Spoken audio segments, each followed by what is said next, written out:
shows. Tune in for the biggest personalities on the biggest stories, and don't miss us on The Herd weekdays at 12 Eastern. Catch it all right here Monday through Friday on FS1.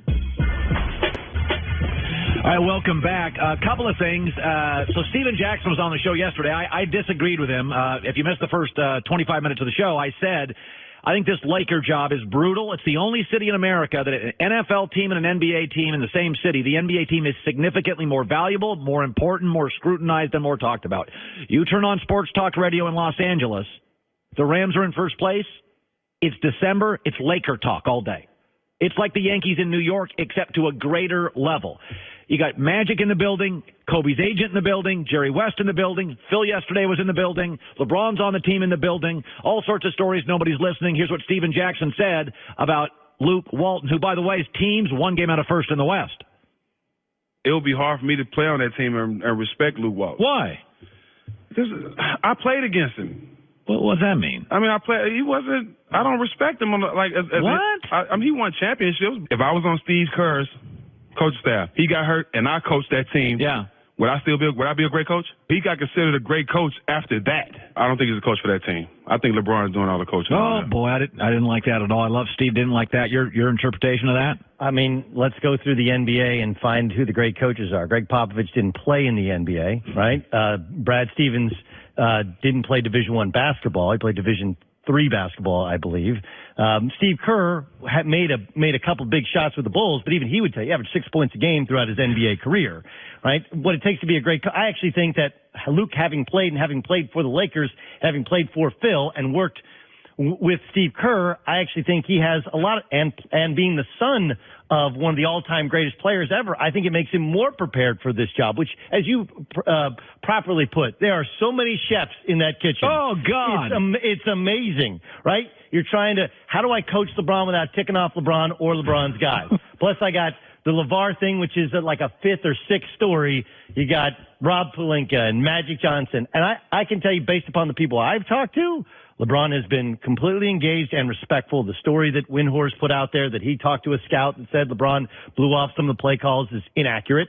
It's never happened, not one single time.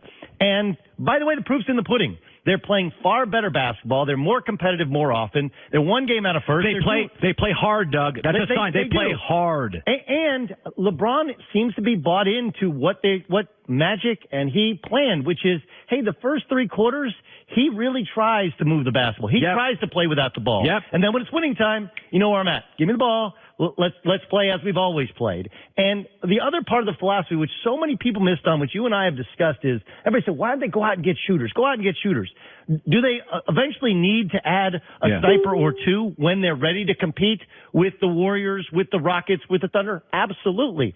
But they also wanted to see, hey, look, when LeBron got to the league, he wasn't a three-point shooter. When all these guys get there, they're all going to improve incrementally. So you put them with one of the greatest passing great players of all time, and you allow Josh Hart a third year in the league, Brandon Ingram a third year in the league. You allow Lonzo Ball to be better. They're all getting better. Look at Kyle Kuzma's numbers in October and November. High 20s three-point shooting. In December, I think he's up to 38% three-point shooting.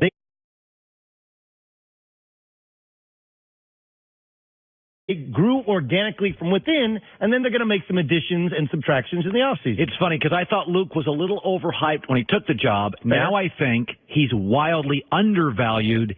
This is a fluid situation, but we both agree he's doing a remarkable job. There are daggers and knives and trouble everywhere in this landscape.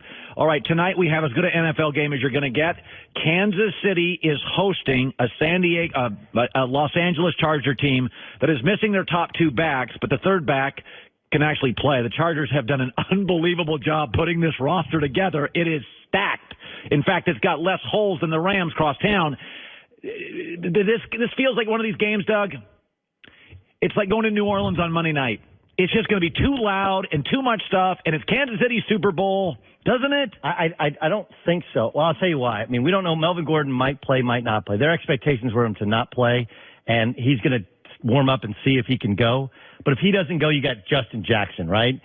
Spencer Ware is out for... Yeah, they have running back issues, too. And they have Sammy Watkins is out. Like, it's a show. Look, the over-under on this game is only 53 points. Vegas does not think this is going to be the shootout that if these teams were at full strength, it could be. I just said this to start the show today. He's got Andy Reid. He's got great pieces. Dorsey and others put together a good roster. Andrew Luck did it with nothing. Are we going a little overboard on the no-look pass Mahomes and the arm count? I don't know if Trent Stilfer said it on your show. He said it on my show. But my thing is, like, look, it runs counter to everything Andy Reid stands for. Andy Reid's gotten beaten in the playoffs at home because he's been too conservative. But there's a reason that old coaches are conservative, because they've lived through Brett Favre throwing across his body in the Superdome, right? They've lived through these moments where guys – so we're celebrating passes. I talked to a general manager, that no-look pass, who the others have said Favre's thrown it. He's like, look, I've never seen that. I've never seen anybody do it in the game and do it that well. He threw another one, rolling to his left, back to his right, all the way across the field. No human being should be allowed to do that. Right. But when it's 15 degrees colder and the competition is better, can he get away with that? I don't know. That backyard football, it cost them at times at Texas Tech. Look, they didn't have a defense, but they don't have a defense here. And turnovers are the easiest thing to measure if a team wins or loses in the NFL, especially in the playoffs.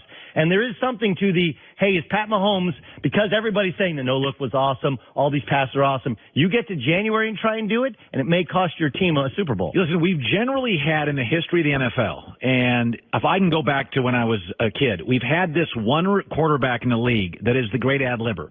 When I was in the 70s, it was Burt Jones at Baltimore.